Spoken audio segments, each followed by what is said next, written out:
नमस्कार, मैं शारदा पांडे आसान ज़िंदगी किसी एपिसोड में आपको स्वागत करती हूँ।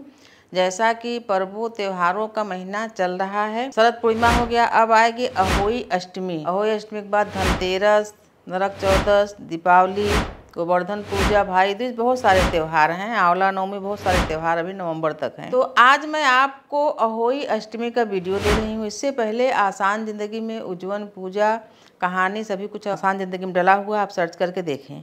उससे भी पहले आप सभी जितने हमारे आसान ज़िंदगी देखने वाले हैं, जो नए लोग हैं, जो हमारे चैनल को सब्सक्राइब नहीं करे हैं, वो हमारे चैनल आसान ज़िंदगी को सब्सक्राइब कर लें। वीडियो अच्छा लगे तो लाइक ज़रूर करें। अब मैं आपको बताऊंगी अहोई अष्टमी पर्व के बारे में। अहोई अष्टमी जो ये पर्व है, ये माताओं के लिए है, यानी माताएं इस व्रत को अपने संतानों के लिए करती हैं। जैसे हल छठ, जैसे डाला छठ, जैसे संतान सप्तमी, ये सब जैसे तमाम व्रत हैं जो माताएं अपने पुत्रों की दीर्घायु के लिए, अपने पुत्रों के कुशल मंगल के लिए, उनकी उन्नति के लिए, उनके सफलता के लिए ये व्रत करती हैं। अहोई अष्टमी का जो व्रत है, इसकी व्रत कथा भी लाएं। आगे मैं आपको मुहूर्त वगैरह सभी बताऊंगी। तो अहोई अष्टमी जो व्रत है, ये माताएं अपने पुत्रों के लिए, संतानों के लिए करती हैं। अहोई अष्टमी पर्व 24 अक्टूबर 2024 दिन गुरुवार को है। इस पूजा का पूरे दिन तक माताएं निर्जला व्रत करती हैं। शाम को जब तारा उग जाते हैं तो उनको अर्घ देकर अपना व्रत खोलती हैं। इसके पहले 24 अक्टूबर 2024 दिन गुरुवार के दिन पूजा का मुहूर्त बताती हूँ, जिसमें अहोई माता का पूजा, जैसे मैं हर पूजा में बताती हूँ कि एक आम की लकड़ी की चौकी होनी चाहिए, उस पर आसन बिछाएं, उस पर कलश रखें, गौरी गणेश रखें, आवाहित करें उनको। और अहोई माता को दीवार में, पहले प्राचीन काल में दीवार में चित्र बना के, फिर जितने संतान हैं उनके भी नाम दीवार में लिख के पूजा किया जाता था। अब वो कैलेंडर भी आता है, फोटो भी मिल जाती है। अब सब लोग उसी को लाके दीवार में चिपका देते हैं और कागज में भी अपने संतानों का नाम लिख के भी चिपका देते हैं, बड़े से छोटे के क्रम में। और पूजा और कथा होती है ये शाम को, यानी कि 24 अक्टूबर 2024 दिन गुरुवार के शाम को 5:42 से लेकर 6:55 तक पूजा का शुभ मुहूर्त रहेगा। फिर लगभग 7 बज जाएगा, इतने में तारा खूब दिखने लगेंगे। फिर तारा को अर्घ देकर व्रत को खोला जाएगा। अहोई अष्टमी का जो ये व्रत है, तो जो अहोई का जो लॉकेट होता है चांदी का, वो बनवाया जाता है, उसका भी पूजा होता है। तो एक एक मोतियाँ, पहले साल में एक मोतियाँ रहती, फिर उसको हर साल एक मोतियाँ बढ़ा देते हैं। लेकिन अगर घर में पुत्र पैदा होता है या पुत्र का विवाह होता है, जो अहोई अष्टमी जो व्रत करता रहता है, तो उनके यहाँ जैसे उनको या किसी को भी पुत्र पैदा हो, तो जैसे हम लोग के यहाँ पक्का पूजा होता है, वैसे इसमें उज्जवन पूजा होता है।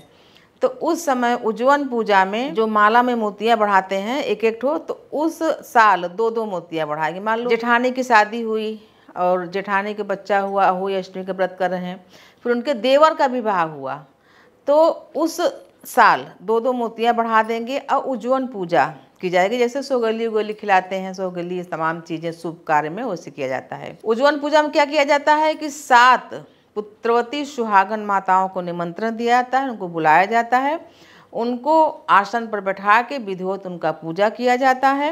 8 जो सुहागन पुत्रवती महिलाएं रहेंगी और 8 नया पात्र, यानी प्लेट, थाली, कुछ भी और गिलास, 8-8 सभी में पूड़ियाँ रखेंगे, हलवा रखेंगे, और भी आप कुछ भी मीठी सामग्री, कुछ भी भोजन रख सकती हैं, उनको खिलाएंगे। खिलाने के बाद वो जो पात्र रहेगा, गिलास, प्लेट जो भी, वो सहित उनको दान कर देंगे और दक्षिणा भी देंगे। अक्षत वगैरह, नारियल, फल कुछ भी दे सकते हैं। उन 8 माताओं के साथ अगर उनकी संतानें आती हैं तो उनको भी भोजन कराइए, उनको खिलौने दीजिए और उनको भी दक्षिणा दीजिए। इसको बोलते हैं उज्जवन पूजा।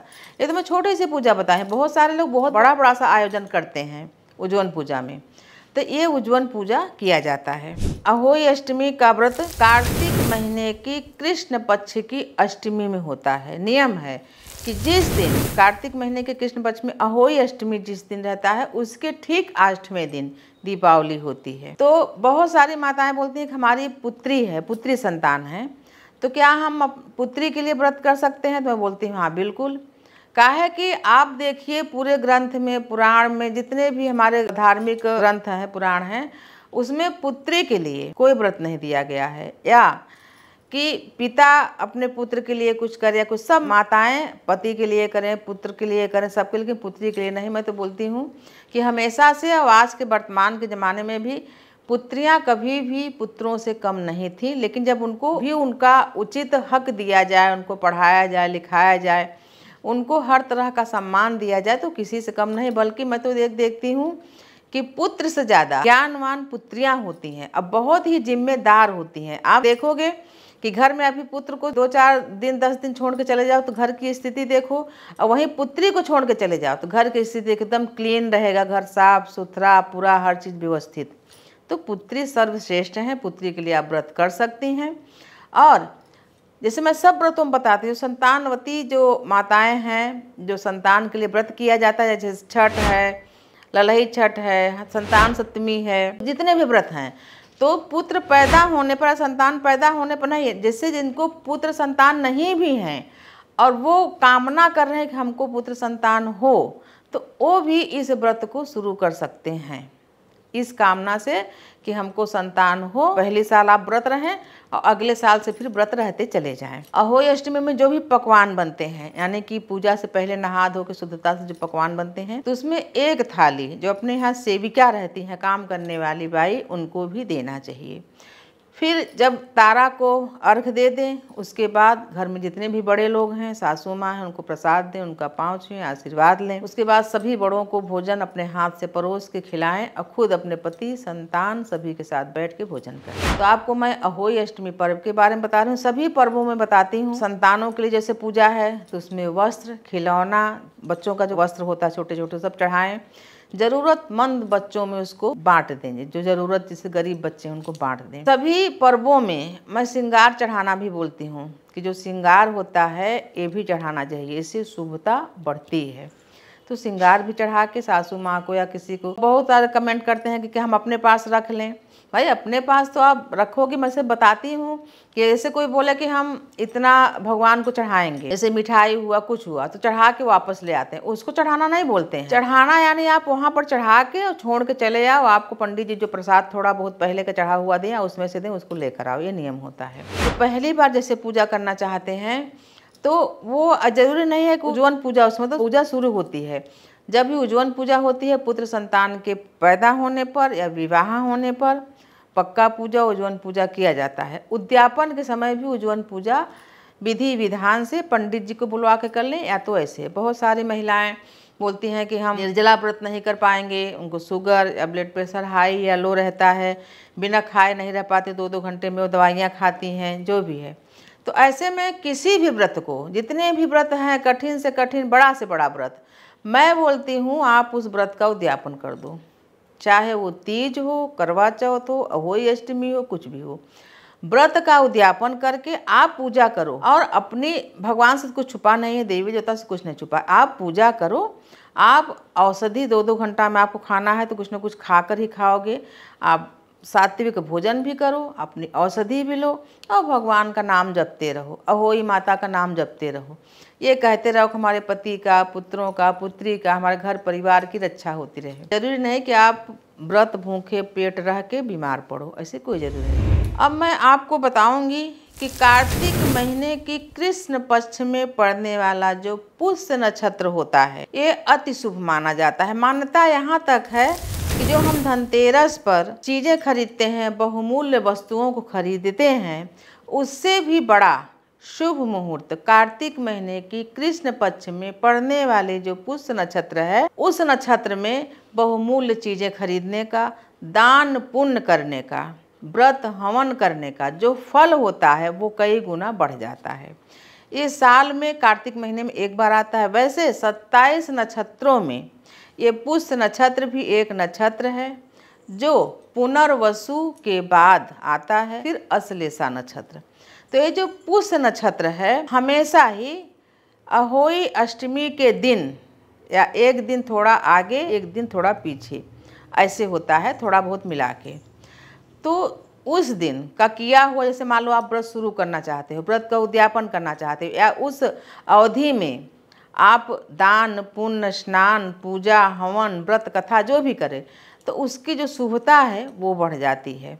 और इस दिन मूल्यवान, जैसे कि हम बोलते हैं कि धनतेरस में चांदी सोना या कोई मूल्यवान गाड़ी खेत जो भी खरीदना है खरीदते हैं, तो आप ये पुष्य नक्षत्र में जो 24 अक्टूबर 2024 दिन गुरुवार को सुबह 11:11 से पुष्य नक्षत्र लग जाएगा। जो 25 तारीख शुक्रवार को 11:55 तक ये पुष्य नक्षत्र रहेगा।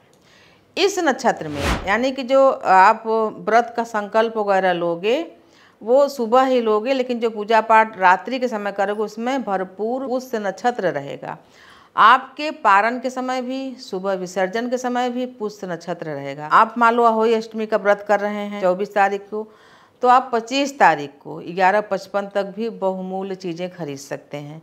दान पुण्य व्रत उपवास हवन स्नान इन सभी का जो फल है वो कई गुना बढ़ जाएगा। ये हर साल होता है। अहोई अष्टमी के दिन पुष्य नक्षत्र पड़ता ही है, 2-4 घंटा आगे पीछे, एक दिन आगे पीछे भी होता है। कार्तिक महीने की कृष्ण पक्ष में पड़ने वाले पुष्य नक्षत्र में बहुमूल्य चीजें खरीदी जा सकती हैं, दान पुण्य हवन भी किया जा सकता है। तो आपके प्रश्नों का भी मैं उत्तर देती रहती हूँ, कभी कभी व्यस्तता के कारण नहीं दे पाती हूँ। आप प्रश्न करते रहें, कभी कभी बैठ के इकट्ठा भी उत्तर दे देती हूँ। अगर बहुत ही जैसे कि कोई पर्व त्यौहार जरूरी है तो उसको मैं रात को भी दिन को भी जब भी समय मिलता है आपके प्रश्नों का उत्तर देती रहती हूँ। तो आप इस पुष्य नक्षत्र में यानी कि 24 तारीख को 11 बजे से 25 तारीख को 11:55 तक जो भी चीज़ें चाहें खरीद सकती हैं। जरूरी नहीं है कि आप सिर्फ धनतेरस में भी आप सिक्का वगैरह ले सकती हैं। इस पुष्य नक्षत्र में आप चीज़ें खरीद के देखो और इसको संभाल के रखो। ये चीज़ें बहुत दिनों तक आपके साथ, फिर आपके पुत्र संतान पुत्री के साथ, सबके साथ ही रहता है। तो आपको मैं अहोई अष्टमी के बारे में और पुष्य नक्षत्र के बारे में बताई हूँ। आगे आपको धनतेरस, रूप चौदस, दीपावली ये सभी के बारे में बताऊंगी। और सभी के बारे में आसान ज़िंदगी में पहले भी वीडियो डल चुका है, आप सर्च करके देखें। दीपावली पूजन करके दिखाई हूँ, 13 दीपदान सब कुछ बताई हूँ, आप सर्च करके ज़रूर देखें। आगे सभी पर्वों का वीडियो आपको मिलता रहेगा। आप यूँ ही हमारे साथ बने रहें, देखते रहें आसान ज़िंदगी। तब तक के लिए नमस्कार।